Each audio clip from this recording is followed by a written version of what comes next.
Kristus. Salam. Pada hari ini kita menghadap hadirat Tuhan. Kita masuk dalam hadirat-Nya. Sebelumnya kita berdoa terlebih dahulu. Bapa kami yang di surga, dikuduskanlah nama-Mu, datanglah kerajaan-Mu di tempat ini. Kami menghadap hadirat-Mu Tuhan. Ampuni setiap cacat celah kami di hadapan-Mu. Oleh kekuatan kuasa darah Tuhan Yesus Kristus, kami yakin, kami percaya bahwa segala dosa-dosa kami telah diampuni di dalam darah Tuhan Yesus. Sehingga kami undang datangnya Roh Kudus untuk melawat ibadah kami pada sore hari ini Tuhan. Terima kasih Bapa. Utus para malaikat-Mu berkemah di sekeliling kami untuk memerangi, mengusir roh setan, roh iblis yang mengganggu pikiran-pikiran kami, tubuh jiwa roh kami dipelihara oleh Roh Kudus-Mu pada saat ini. Ciptakan rajut alim pemeliharaan di tempat ini, agar suasana ibadah pada sore hari ini nama Tuhan Yesus Kristus dipermuliakan. Di dalam nama Tuhan Yesus Kristus hamba berdoa. Amin. Saya rindu sekali Bapak Ibu untuk kita menyembah Tuhan bersama-sama. Bangkit berdiri, kita angkat memuji menyembah Tuhan. Saatku menyembah-Mu.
Ku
maka kami berkuasa dipenuhi oleh Roh Kudus untuk bersabda, untuk memperkatakan firman-Mu.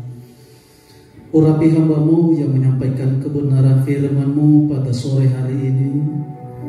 Hamba yang sangat terbatas ini, taruhlah di dalam mulut bibir hamba-Mu bahasa-bahasa yang sederhana, yang mudah dimengerti, dicerna dan dipahami oleh kami semua. Berkati kami semua pada saat ini Tuhan. Bukalah hati kami, bukalah pendengaran kami untuk menerima kebenaran firman-Mu. Maka kami siap mempertaruhkan iman kami di hadapan Tuhan.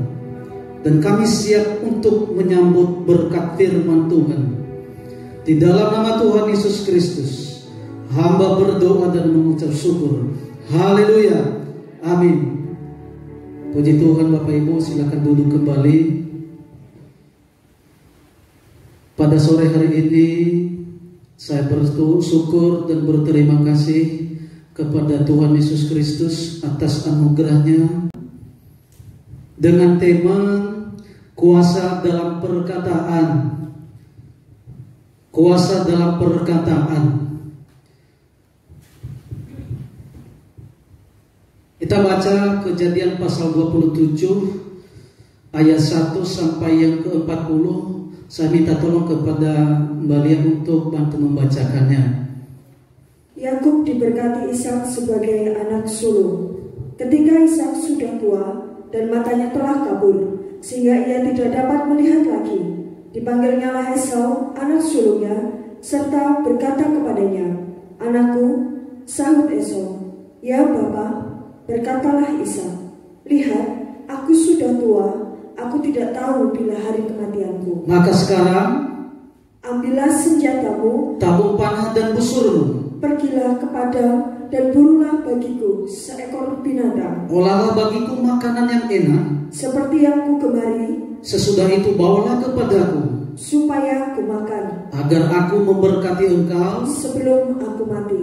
Tetapi Ribka mendengarkannya.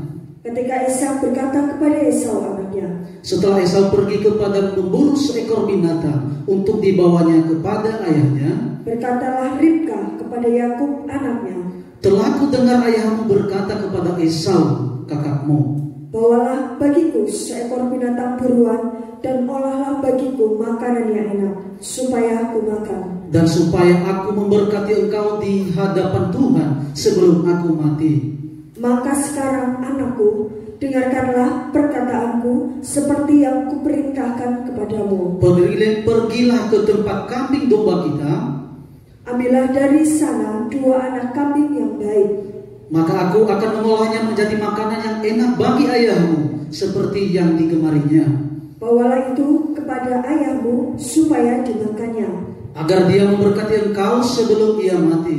Lalu kata Yakub kepada Ribka ibunya, "Tetapi Esau kakakku adalah seorang yang berbulu badannya, sedang aku ini kulit-kulicin. Mungkin ayahku akan meraba aku, maka nanti ia akan menyangka bahwa aku mau memperolok-olokkan dia.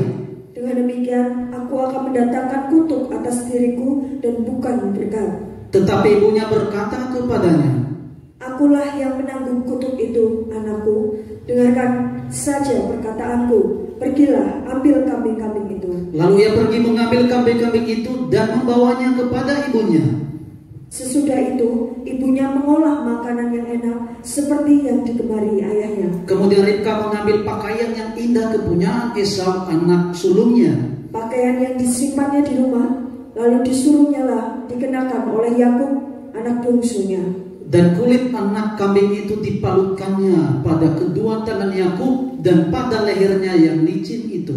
Lalu ia memberikan makanan yang enak dan roti yang telah diolahnya itu kepada Yakub anaknya. Demikianlah Yakub masuk ke tempat ayahnya serta berkata, "Bapa," sahut ayahnya, "Ya anakku, siapakah engkau?" Kata Yakub kepada ayahnya, "Akulah Esau anak sulungmu. Telah kulakukan seperti yang Bapa katakan kepadaku.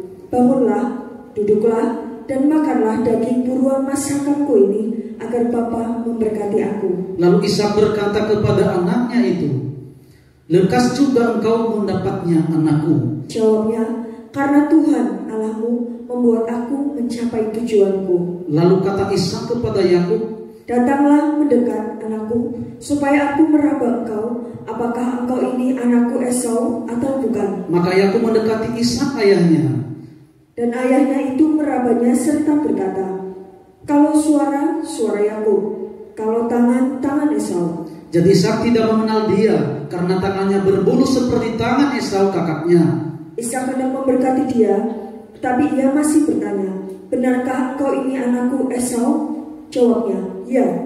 Lalu berkatalah Ishak, dekatkanlah makanan itu kepadaku, supaya aku makan daging buruan masakan anakku, agar aku memberkati engkau. Jadi didekatkannya lah makanan itu kepada ayahnya, lalu ia makan. Dibawanya juga anggur kepadanya, lalu ia minum. Berkatalah Ishak ayahnya kepadanya, datanglah dekat-dekat dan ciumlah aku anakku. Lalu datanglah Yakub dekat-dekat dan diciuminya lah ayahnya. Ketika Ishak mencium bau pakaian Yakub, diberkatinya lah dia, katanya, sesungguhnya bau anakku adalah sebagai bau padang yang diberkati Tuhan. Allah akan memberikan kepadamu embun yang dari langit, dan tanah-tanah gemuk di bumi, dan gandum serta anggur berlimpah-limpah. Bangsa-bangsa akan takluk kepadamu, dan suku-suku bangsa akan sujud kepadamu. Jadilah tuan atas saudara-saudaramu, dan anak-anak ibumu akan sujud kepadamu. Siapa yang mengutuk engkau, terkutuklah ia. Dan siapa yang memberkati engkau, diberkatilah ia. Setelah Ishak selesai memberkati Yakub, dan baru saja Yakub keluar meninggalkan Ishak ayahnya, pulanglah Esau kakaknya dari berburu. Ia juga menyediakan makanan yang enak. Lalu dibawanya kepada ayahnya. Katanya kepada ayahnya, Bapa, bangunlah dan makan daging buruan masakan anakmu, agar engkau memberkati aku. Tetapi kata Ishak ayahnya kepadanya, siapakah engkau ini? Sahutnya, akulah anakmu, anak sulungmu Esau. Lalu terkejutlah Ishak dengan sangat serta berkata, siapakah gerangan dia yang memburu binatang itu dan yang telah membawanya kepadaku? Aku telah memakan semuanya sebelum engkau datang, dan telah memberkati dia, dan dia akan tetap orang yang diberkati. Sesudah Esau mendengar perkataan ayahnya itu, meraung-raunglah ia dengan sangat keras dalam kepedihan hatinya, serta berkata kepada ayahnya, berkatilah aku ini juga, ya Bapa. Jawab ayahnya, adikmu telah datang dengan tipu daya dan telah merampas berkat yang untukmu itu. Kata Esau, bukankah tepat namanya Yakub, karena ia telah 2 kali menipu aku. Hak kesulunganku telah dirampasnya, dan sekarang dirampasnya pula berkat yang untukku. Lalu katanya, apakah Bapa tidak mempunyai berkat lain bagiku? Lalu Ishak menjawab Esau katanya, sesungguhnya telah kuangkat dia menjadi tuan atas engkau, dan segala saudara telah kuberikan kepadanya menjadi hambanya, dan telah kubekali dia dengan gandum dan anggur. Maka kepadamu apalagi yang dapat kuperbuat, ya anakku? Kata Esau kepada ayahnya, hanya berkat yang satu itukah ada padamu, ya Bapa? Berkatilah aku ini juga, ya Bapa. Dan dengan suara keras menangislah Esau. Sesungguhnya. Lalu Ishak ayahnya menjawabnya, sesungguhnya tempat kediamanmu akan jauh dari tanah-tanah gemuk di bumi, dan jauh dari embun dari atas langit.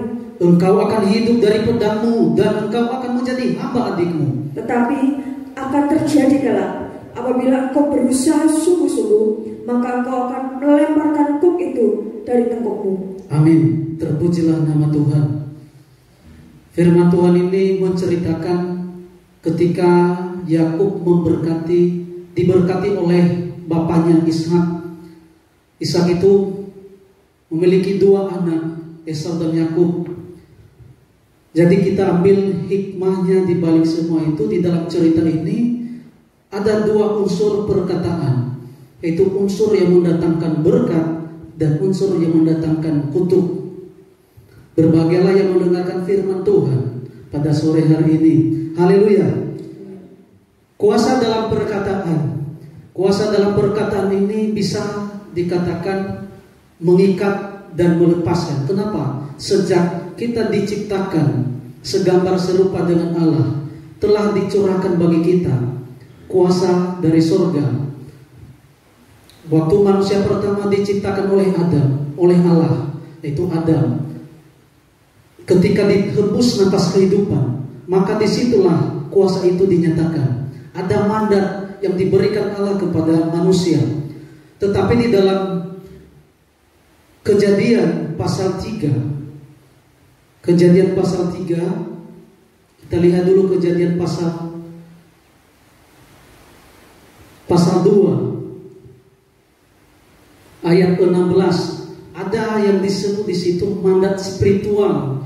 Mandat spiritual ini yang diganggu oleh iblis untuk menodai atau membuat manusia jatuh ke dalam dosa. Kita baca dulu. Kejadian pasal 2 ayat 16. Lalu Tuhan Allah memberi perintah ini kepada manusia. Semua pohon dalam taman ini boleh kau makan buahnya dengan bebas. Tetapi pohon pengetahuan tentang yang baik dan yang jahat itu, janganlah kau makan buahnya, sebab pada hari engkau memakannya, pastilah engkau mati. Amin. Inilah mandat yang diberikan Allah kepada manusia, yaitu tentang mengetahui yang baik dan yang jahat dalam Taman Eden, itu pohon kehidupan. Nah, ini mandat spiritual. Nah, inilah yang dibuat oleh iblis menghancurkan hubungan manusia dengan Allah. Nah, ketika di Taman Eden, Allah telah berpesan kepada Adam dan Hawa supaya apa yang telah diperintahkan Tuhan harus ditaati. Tetapi iblis tahu rencana Allah ke depan, karena manusia diciptakan segambar serupa dengan Allah. Lewat kebenaran-kebenaran dari penciptaan tersebut, lalu iblis membujuk manusia supaya jatuh ke dalam dosa. Nah, mandat spiritual ini mengandung kuasa. Nah, apa yang dibuat salah oleh iblis adalah lidah, terutama yang diganggu oleh iblis adalah perkataan. Amin. Nah, di dalam Yakobus berbicara bahwa perkataan ini, lidah ini dikuasai, tidak bisa terkuasai oleh anggota-anggota yang lain. Nah, yang dimaksudkan ini tidak terkuasai oleh anggota-anggota yang lain adalah anggota-anggota tubuh yang lain. Nah, inilah yang dipengaruhi oleh iblis supaya mandat kuasa Allah itu mandat untuk bersabda, mandat untuk menyampaikan perkataan. Kuasa dalam perkataan itu sebenarnya itulah yang dirusakin oleh iblis, sehingga dipengaruhi oleh segala rangkaian kehidupan manusia. Kuasa dalam perkataan ini yaitu kemampuan untuk melakukan sesuatu atau mencipta. Ada daya cipta dalam kuasa perkataan. Iman kita itu adalah memiliki daya cipta. Kenapa orang luar, kenapa orang-orang yang berilmu bisa langsung tepat kena sasaran? Karena mereka menyebut suatu doa-doa, menyebut suatu mantra. Setelah menyebut mantra, lalu mereka menggambarkan, menghayalkan, maka itu pun terjadi karena mereka punya iman di bidang itu. Sementara sudah ada di Alkitab, sejak Allah menciptakan langit dan bumi, Tuhan itu duluan mencipta baru membuat. Amin.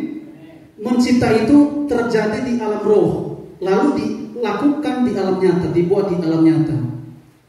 Amin. Sama halnya ketika kita berdoa kepada Tuhan, yang selama ini kita hanya memohon dan memohon, tetapi tidak pernah kita memperkatakan. Tingkatan iman kita itu dalam doa bukan hanya sekedar memohon, lebih-lebih pada akhir zaman ini. Kita sekian tahun, sekian lama menjadi orang Kristen, tapi hanya sekedar memohon dan memohon. Tetapi saat ini firman Tuhan mengingatkan kita bahwa kita harus memperkatakan firman. Amin. Amin. Sebab di dalam perkataan kita itu terkandung unsur yang berpotensi positif maupun negatif, yang mendatangkan berkat maupun kutuk. Amin. Setiap ucapan langsung sampai di alam dimensi roh. Ketika orang berbicara, mungkin kita tidak terasa, tidak mengetahui bahwa setiap perkataan kita itu tersimpan di alam dunia roh. Kalau kita memberkati seseorang, maka tersimpan di alam roh, lalu diwujudkan di alam nyata atau di alam maya. Dari alam maya diwujudkan di alam nyata. Amin. Begitupun ketika kita menyampaikan perkataan kutuk kepada seseorang, langsung tersimpan di dunia alam roh, terwujud juga di alam nyata. Oleh sebab itu kita harus berhati-hati mempergunakan lidah ini.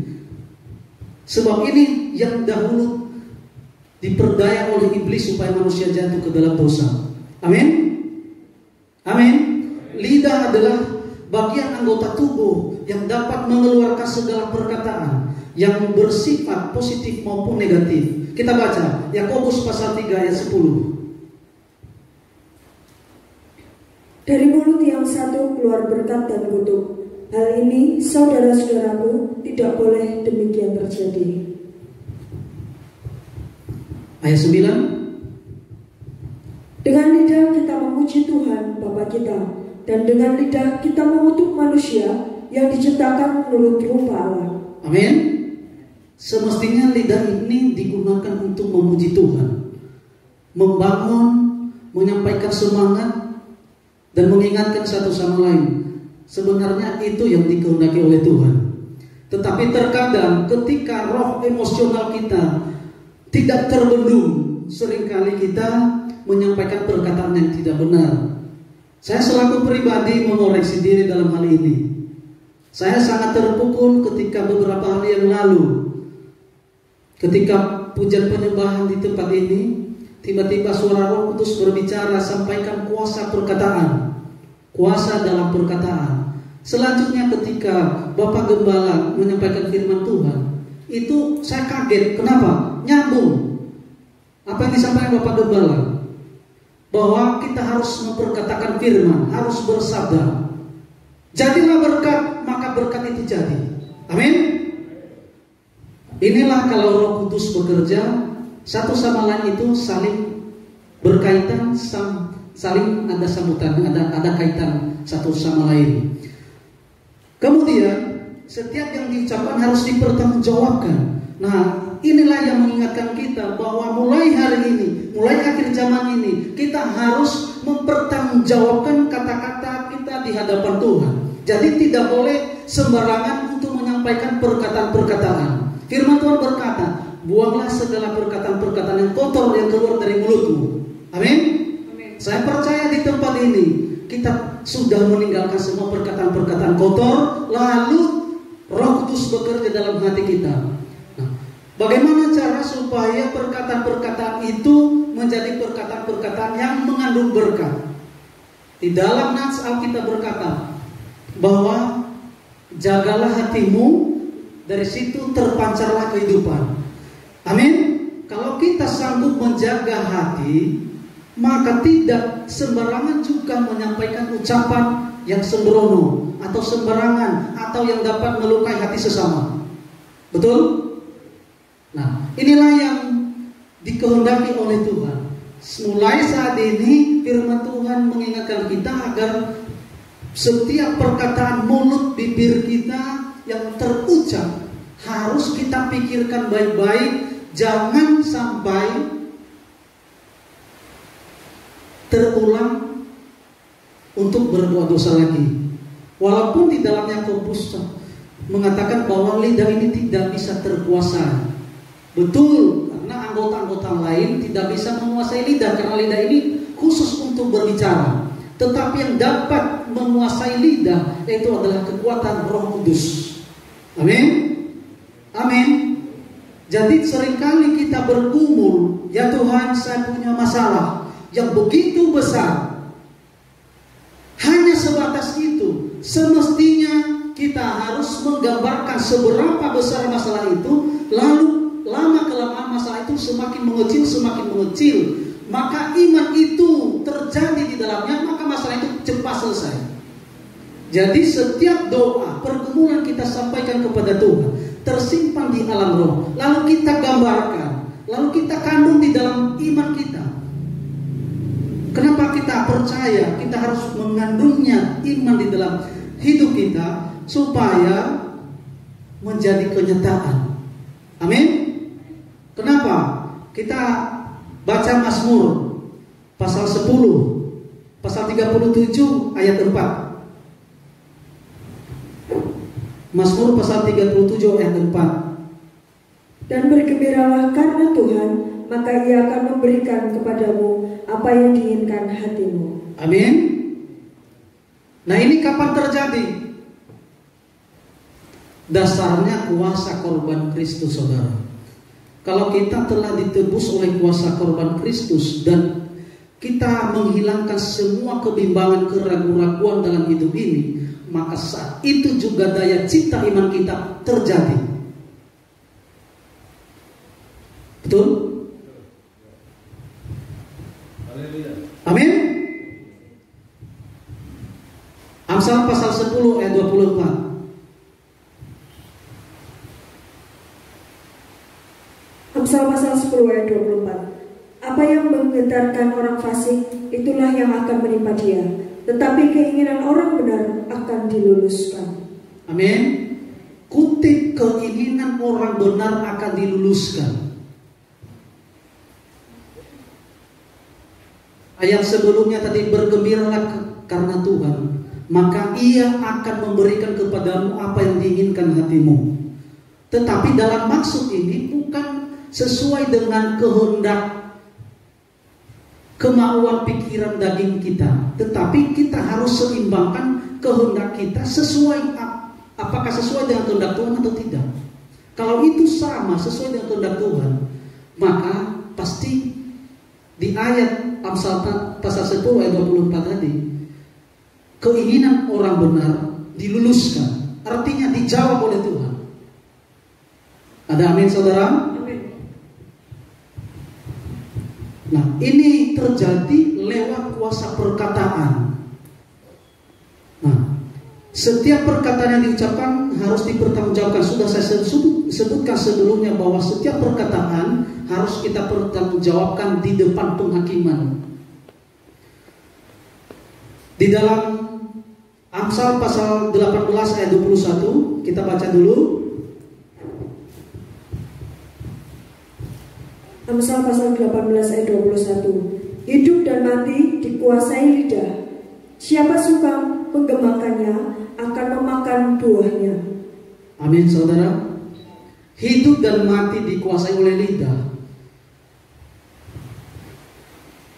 Ini terjadi kenapa? Kalau kita sembarangan berbicara, mengutuk, sebab penghakiman adalah haknya Tuhan, bukan haknya kita.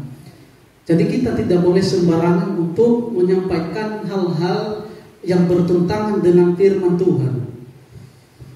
Roh Kuduslah yang dapat mengendalikan seluruh kehidupan kita. Dan jadi hendaklah kita takluk terhadap Roh Kudus. Kenapa harus takluk kepada Roh Kudus? Itulah nanti yang akan membantu kita dari setiap kelemahan-kelemahan kita yang tidak bisa kita ucapkan. Maka Tuhan membantu menggerakkan Roh Kudusnya dalam hati kita untuk ikut membantu kita berdoa kepada Bapa yang mengatakan, ya Aba, ya Bapa. Yohanes pasal 16 ayat 8 sampai 15.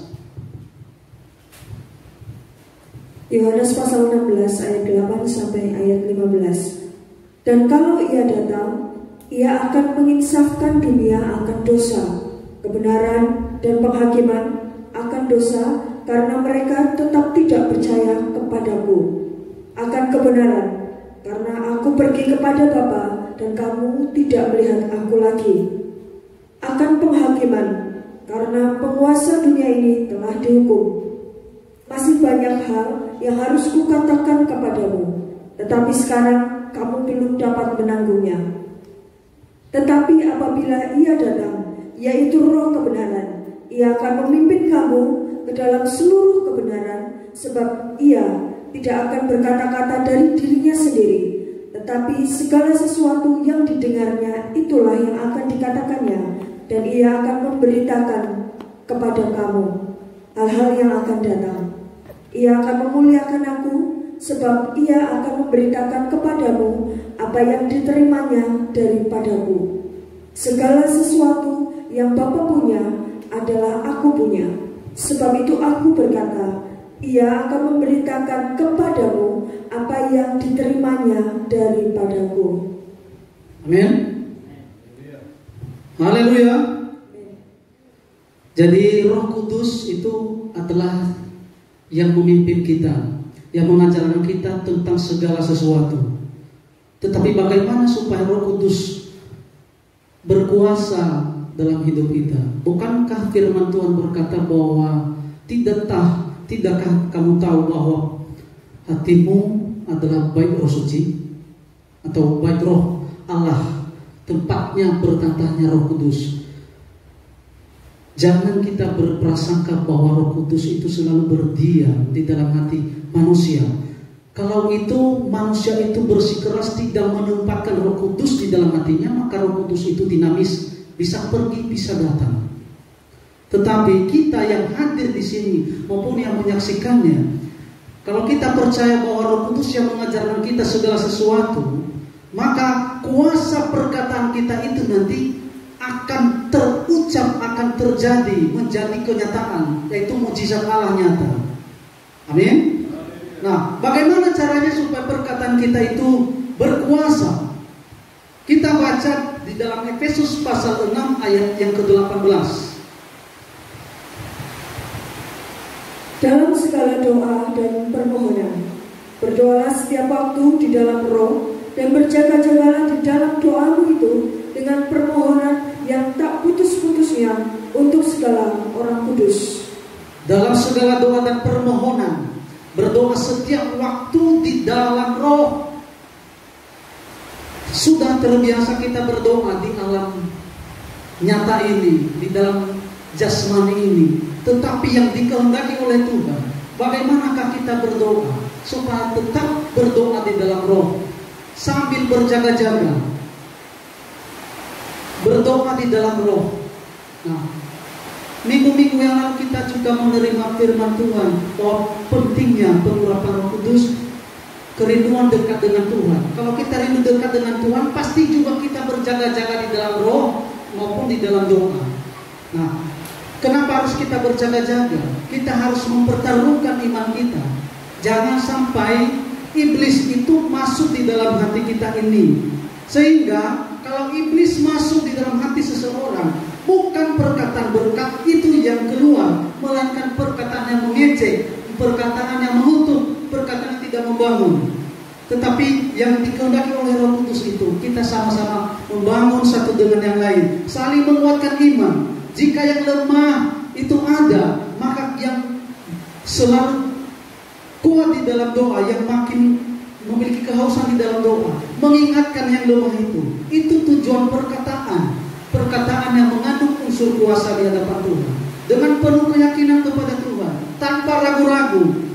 Maka gambarkanlah suatu pergumulan saudara itu, pasti jadi kenyataan. Tinggal tunggu waktunya Tuhan. Biasanya waktunya Tuhan. Bukan untuk mengawali permohonan doa, tetapi perjuangan akhir sampai di manakah kita berjuang di dalam Roh Kudus itu, maka saat itu juga Tuhan berbicara. Contoh saja di dalam Daniel pasal 10, Daniel itu bergumul sampai 21 hari. Di hari pertama Tuhan mulai menjawabnya, tetapi iblis juga menghambat jawaban-jawabannya itu. Nah, itu terjadi di mana? Di alam dimensi roh.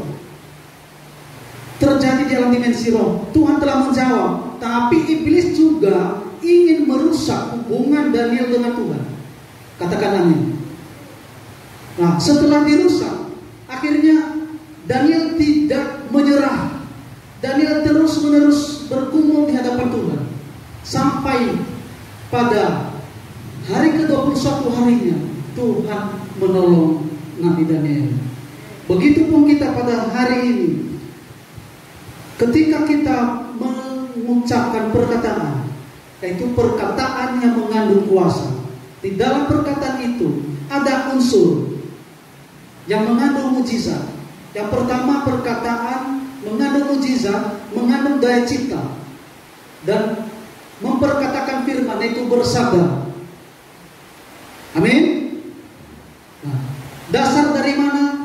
Adalah pengorbanan Tuhan Yesus di atas atas kayu salib. Kalau kita telah diubah, minggu-minggu yang lalu kita memperoleh pemberitaan firman Tuhan yang sungguh luar biasa. Itu baptisan Roh Kudus. Kalau kita menerima baptisan Roh Kudus, otomatis hati kita itu, kalau kita mau membiarkan masuknya Roh Kudus menguasai hidup kita, maka lawatan Tuhan pun terjadi. Nah, banyak orang-orang Kristen sudah bertobat dalam arti secara jasmani dengan cara mengikuti baptisan atau mengatakan saya bertobat, tetapi jiwa dan pikirannya itu masih seperti manusia lama, tidak bertobat. Yang dikehendaki Tuhan itu bukan hanya secara lahiriah, melainkan secara rohani. Kalau jiwa dan tubuh, jiwa dan roh kita itu kita ubah, kita selaraskan pikiran kita dengan Tuhan, maka kuasa perkataan itu nyata. Amin. Pada akhir zaman ini banyak juga orang-orang percaya yang sudah mulai luntur imannya, mulai bimbang dan ragu, mulai kehilangan haluan dan arah. Tetapi hendaklah berpegang kepada firman Allah. Kalau kita memahami perkataan kuasa Tuhan, yaitu untuk bersabda, menyampaikan, menerapkan firman Tuhan, memperkatakan firman itu sendiri, maka tidak ada rasa keraguan-raguan. Hilang semua rasa keraguan-raguan jika Roh Kudus itu kita biarkan memimpin hidup kita. Kita biarkan Roh Kudus mengurapi hidup kita. Kita biarkan Roh Kudus memenuhi, menguasai, menyempurnakan seluruh hidup kita. Maka daya cipta itu terjadi. Amin. Contoh di dalam Alkitab, kita lihat contoh di dalam Alkitab. Ketika Tuhan Yesus menghardik badai,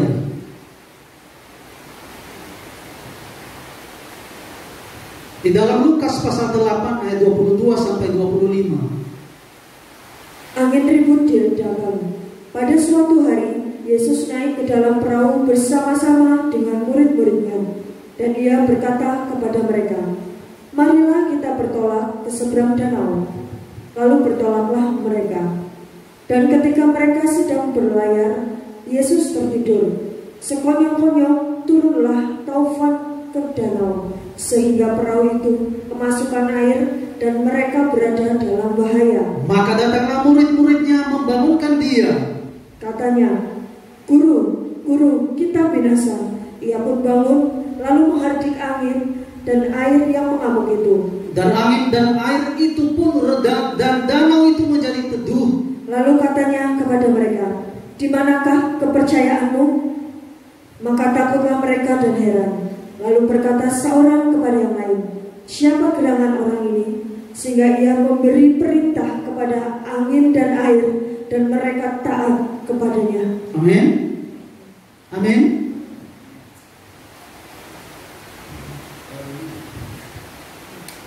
Tuhan berbicara untuk menghardik. Angin dan air langsung reda. Tenanglah, diamlah. Perkataan ucapan ini sering dipakai oleh orang-orang luar. Sering dipakai oleh orang-orang luar.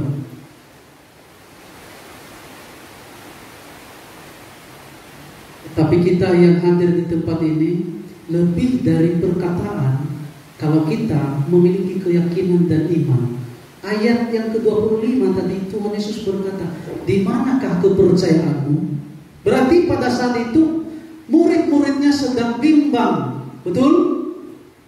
Nah, kebimbangan yang membuat mereka tidak terjadi mujizat. Begitupun pada hari ini, ketika kita bimbang dari setiap pergumulan kita, mulailah hilanglah perasaan kita kepada Tuhan. Maka yang terjadi sebaliknya, putus harapan, jauh dari hadapan Tuhan, emosionalnya tinggi, campur aduk perasaannya, lalu keluarlah ucapan yang tidak senonoh di hadapan Tuhan. Lalu kuasa perkataannya itu dioper masuk dunia alam roh. Dunia alam roh itu banyak variasinya. Ada juga setan-setan, ada roh iblis, ada roh kudus. di dalam dunia ini ada juga roh manusia, ada roh iblis, ada roh setan. Kalau masuk di alam roh, itu masuk tersimpan perkataan ini, tersimpan tercatat di alam roh, maka setiap perkataan itu tunggu waktunya akan terjadi kepada orang tersebut. Nah, ini juga yang dilakukan oleh orang-orang luar yang berilmu sakti. Kenapa orang itu sakti? Kenapa dia bisa mengeluarkan paku di dalam tubuh? Contohnya, kenapa dia bisa memindahkan bayi di dalam perut wanita yang sedang hamil? Masuk akal tidak? Secara manusiawi yang tidak memahami itu, mereka tidak percaya. Tapi yang sudah mempelajarinya dari alam roh, itu bayi yang berusia beberapa hari atau maksimal nggak nyampe 3 bulan, itu diambil oleh dukun, memindahkan bayi dalam tubuh wanita lain, itu bisa pindah. Betul ya Pak? Ya, dipindahkan, itu bisa pindah secara akal sehat. Bisa nggak? Pikiran kita terbatas. Begitupun terjadi di alam roh. Begitupun terjadi di alam roh.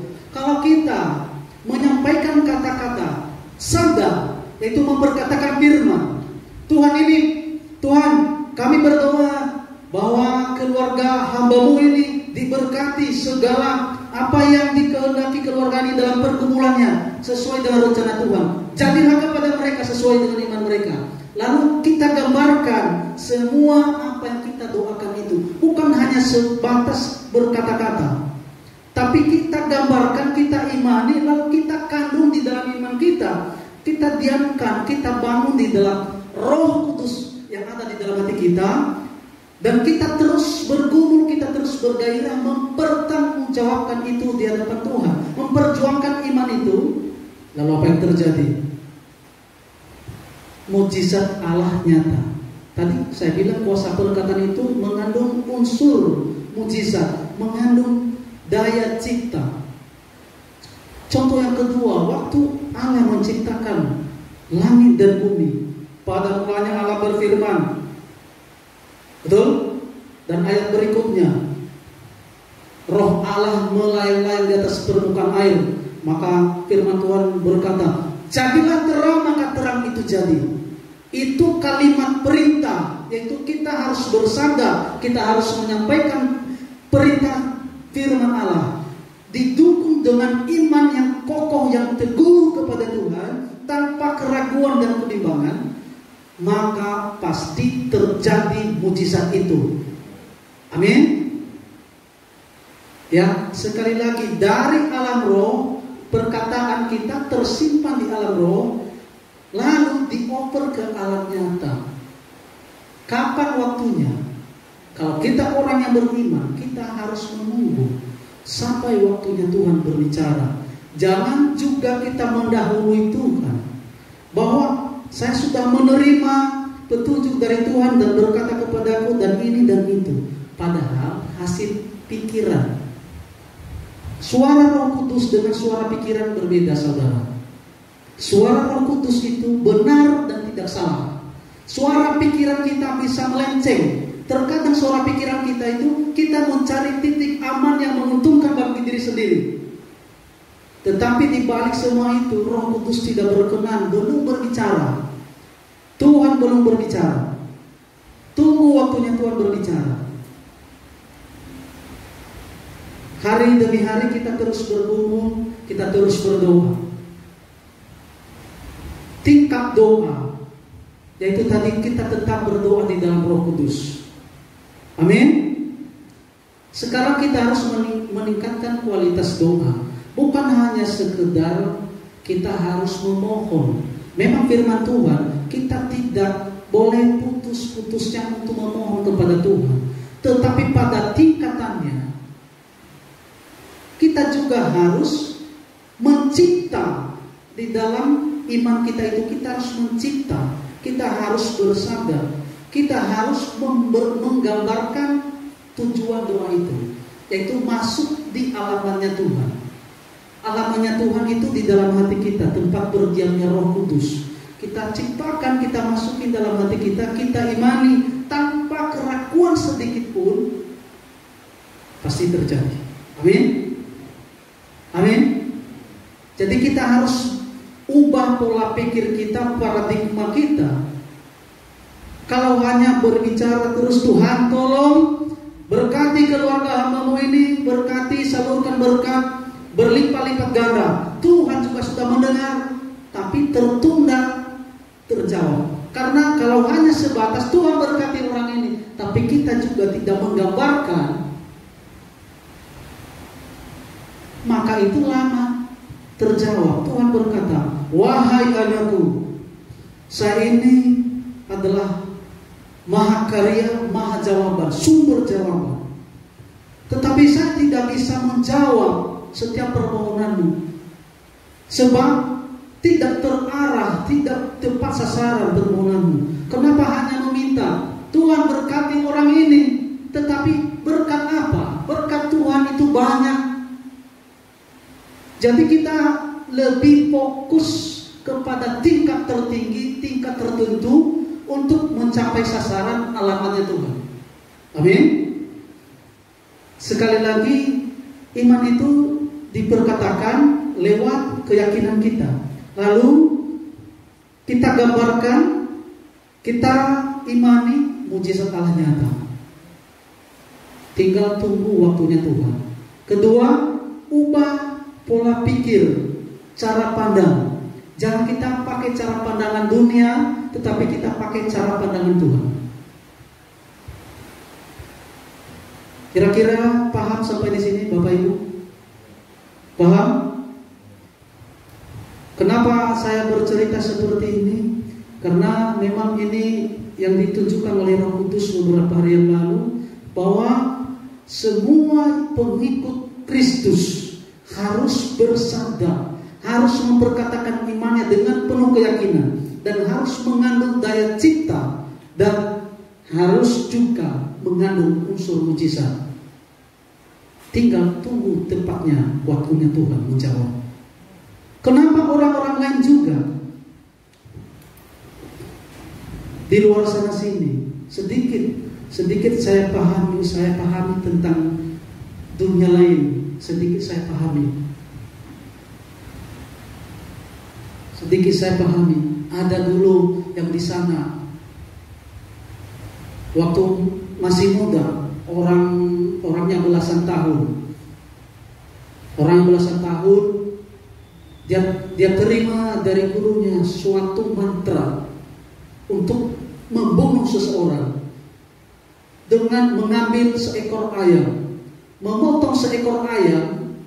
Begitu terpotong leher ayam tersebut, maka orang yang dimantra itu langsung mati seketika.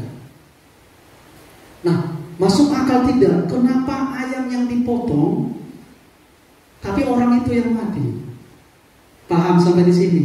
Kenapa? Karena ada kaitannya. Mantra itu dimasukin di dalam ayam tersebut, lalu diambil wujud gambaran orang tersebut, lalu dimasukin. Kemudian dioper di alam roh. Di alam roh banyak juga setan-setan yang berkuasa. Melalui kuasa mantra itu, setan juga itu masuk. Lalu setelah setan itu masuk, itu pun yang terjadi, maka orang tersebut mati. Begitu pun orang-orang luar telah mencuri kebenaran firman Allah, lalu melecehkannya ke tempat-tempat lain. Sebab yang sesungguhnya itu, yang sakti adalah hanya Tuhan sendiri. Dan orang yang mengikuti Tuhan Yesus Kristus, itulah juga sakti. Harus sakti dalam memperkatakan firman Allah, harus sakti untuk bersandar, harus sakti untuk menyampaikan firman Allah, harus sakti juga untuk mencipta segala sesuatu dalam pergumulan iman.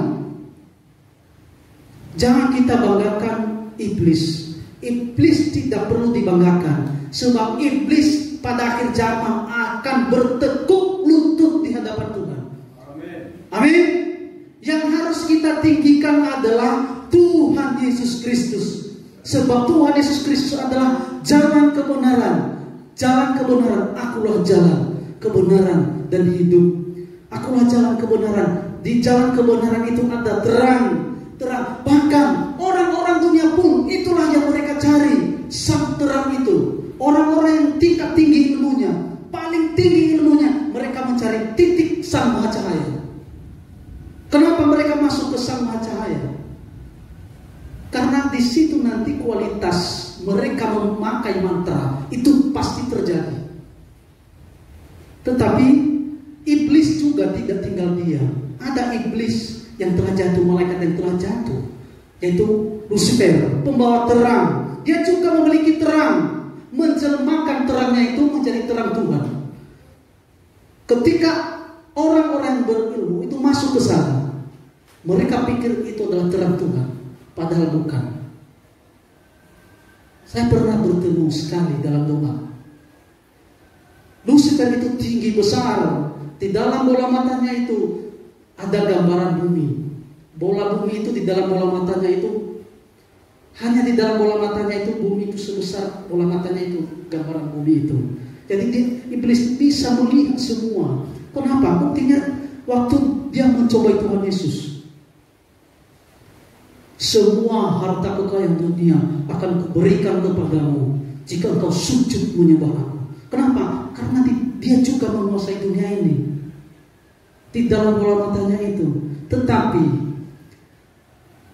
sasaran orang yang belum mengenal Tuhan Yesus Kristus, tingkat tertingginya itu mereka mencari terang itu, yaitu terang Lucifer, bukan terang Tuhan.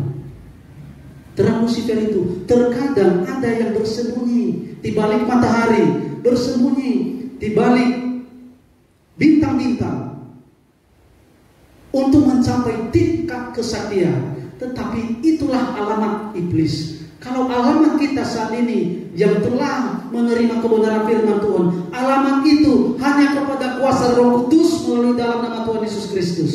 Amin. Jadi kita harus memiliki iman. Jika kamu memiliki iman seperti biji sesawi, maka engkau berkata, pindah gunung, maka gunung itu pindah. Amin. Aku hari ini pasti diberkati, ditolong Tuhan. Segala utang-utangku ditolong Tuhan. Lalu gambarkan bahwa ada orang yang pasti menolong. Dengan penuh keyakinan itu pasti bisa terjadi. Pasti itu bisa terjadi. Amin. Amin. Ini yang kita rindukan. Soalnya banyak juga orang-orang Kristen yang belum memahami ini, bahwa selama ini kalau kita berdoa hanya sebatas memohon, tetapi kita tidak masuk ke dalam dimensi roh. Hanya sebatas berdoa secara jasmania, secara lahiriah, bukan secara roh. Tapi Tuhan berkata yang diinginkan Tuhan itu berdoa dalam Roh Kudus,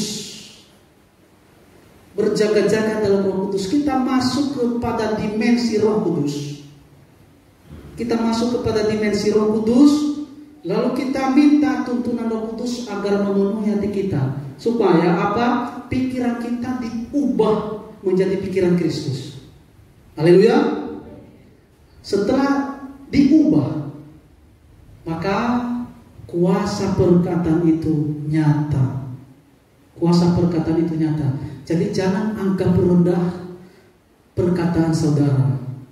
Kalau sudah ada di dalam Kristus, maka perkataan itu tersimpan dan disimpan oleh para malaikat Tuhan. Maka itu pun yang akan terjadi dalam kehidupan kita masing-masing. Firman Tuhan berkata, jadilah kepadamu menurut imanmu. Kalau kita percaya tanpa keraguan, tanpa kebimbangan, maka ciptakanlah pergumulan itu dapat dijawab oleh Tuhan. Maka kuasa iman akan nyata dalam kehidupan kita. Demikian firman Tuhan pada saat ini. Kita menyanyikan lagu pujian tercurah darah Tuhanku, dan kita berdoa terlebih dahulu. Bapa kami yang di surga, kami bersyukur, berterima kasih pada kesempatan sore hari ini kami boleh mendengarkan sebagian kebenaran firman-Mu. Maka Engkau yang akan memberkati kami, yang memeteraikan dalam hidup kami, yaitu kuasa perkataan yaitu mengandung unsur berkat dan kutuk. Nah, jika kami berkata dalam perkataan yang membangun, itulah perkataan berkat.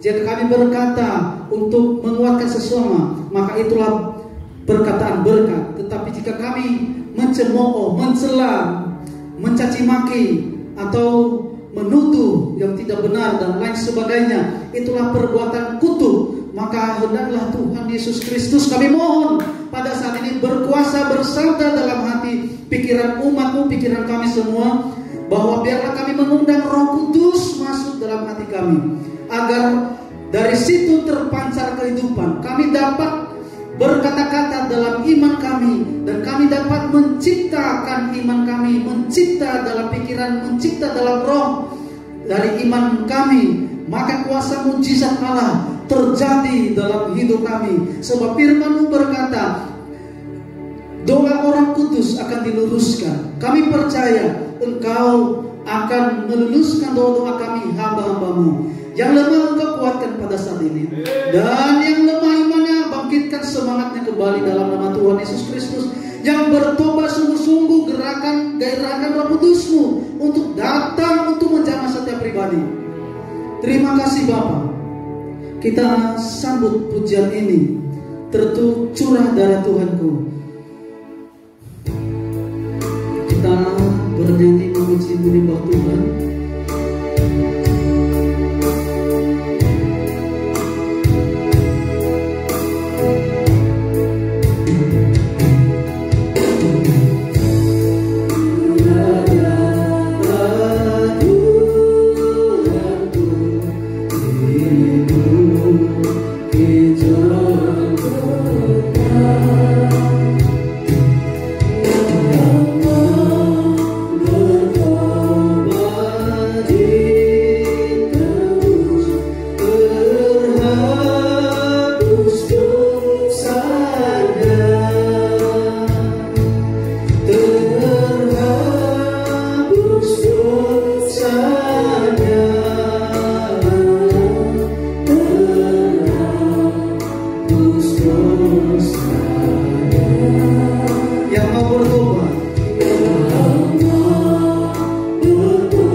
Terhapus dosanya.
koreksi diri.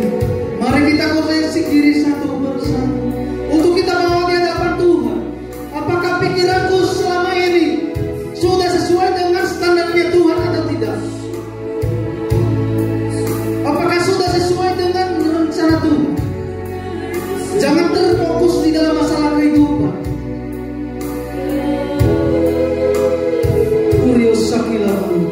Tuhan berkata kepada Abraham, pandang sekelilingmu.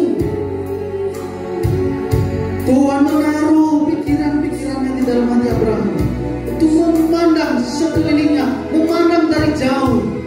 Tuhan tidak memakai pikirannya serta kurusan, tidak memakai pikiran-pikiran yang tidak memiliki standarnya, tetapi dia mengandalkan pikirannya sendiri, pikirannya Tuhan.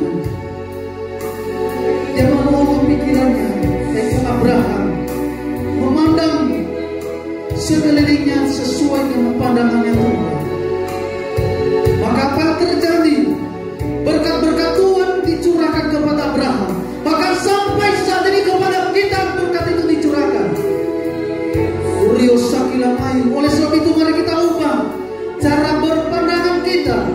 Jangan kita merasakan kesepian, kehilangan teman, kehilangan yang kita cintai, kehilangan kuasa-kuasa kegelapan yang selama ini sujud ketika kita panggil. Tetapi saat ini hanya Roh Kudus yang akan membimbing, mengurapi, menguasai hidup kita.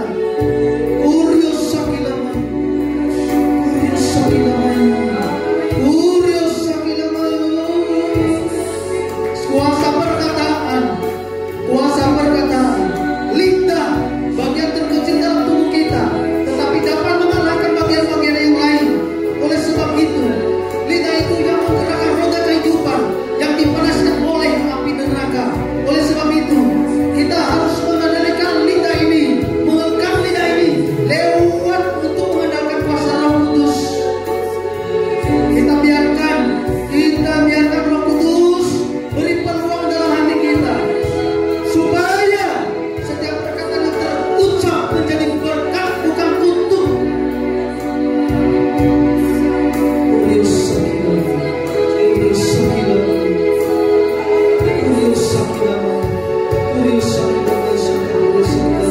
Di dalam nama Tuhan Yesus Kristus, bersabda saat ini Roh Kudus, bersabda saat ini Roh Kudus, bersabda saat ini, bersabda terima kasih.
Terima kasih Bapa di surga, segala pujian ini kami naikkan kepada Tuhan. Segala pemberitaan firman-Mu menjadi rema kekuatan bagi kehidupan kami.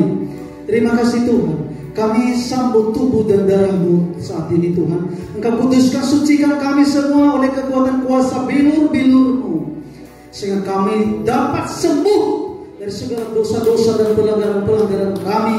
Segala kekuatan kuasa ilahi, ilah-ilah lain, maka melalui korban kuasa tubuh dan darah Tuhan Yesus Kristus, lenyaplah di dalam tubuh saudara kuasa-kuasa setan, kuasa iblis saat ini.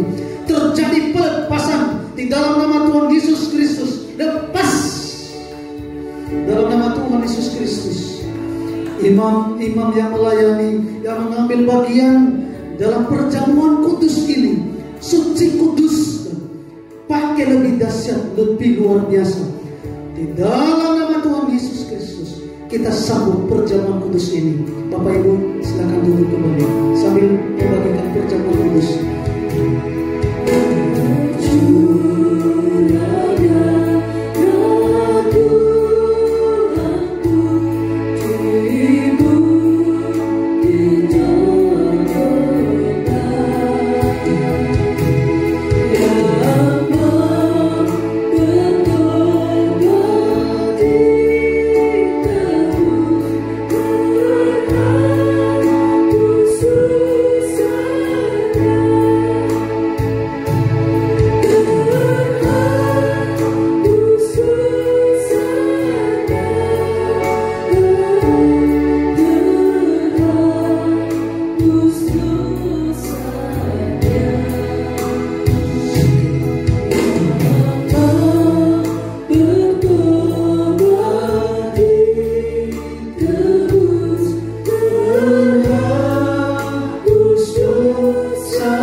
Terima kasih Bapa di surga, kami siap menyambut tubuh dan darah-Mu.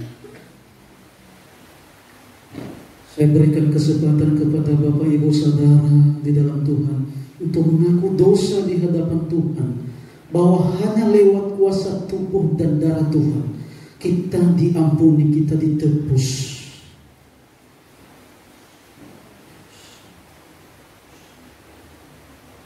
Ampuni hamba-hamba-Mu Tuhan Yesus. Ampuni hamba-hamba. Mari saudara, kita angkat tubuh Tuhan di atas kepala kita dan dengarkan firman Allah di dalam Injil Matius pasal 26 ayat 26 sampai yang ke-28. Dan ketika mereka sedang makan, Yesus mengambil roti, mengucap berkat, memecah-mecahkannya, lalu memberikannya kepada murid-muridnya dan berkata, "Ambillah, makanlah, inilah tubuhku." Kita makan tubuh Kristus dalam nama Tuhan Yesus.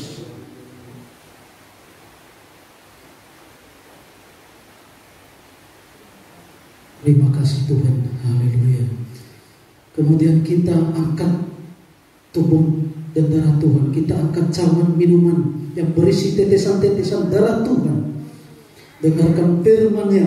Sesudah itu ia mengambil cawan, mengucap syukur, lalu memberikannya kepada mereka dan berkata, "Minumlah kamu semua dari cawan ini, sebab inilah darahku, darah perjanjian yang ditumpahkan bagi banyak orang untuk pengampunan dosa." Kita percaya inilah darah Tuhan Yesus Kristus, kita minum di dalam nama Tuhan Yesus Kristus.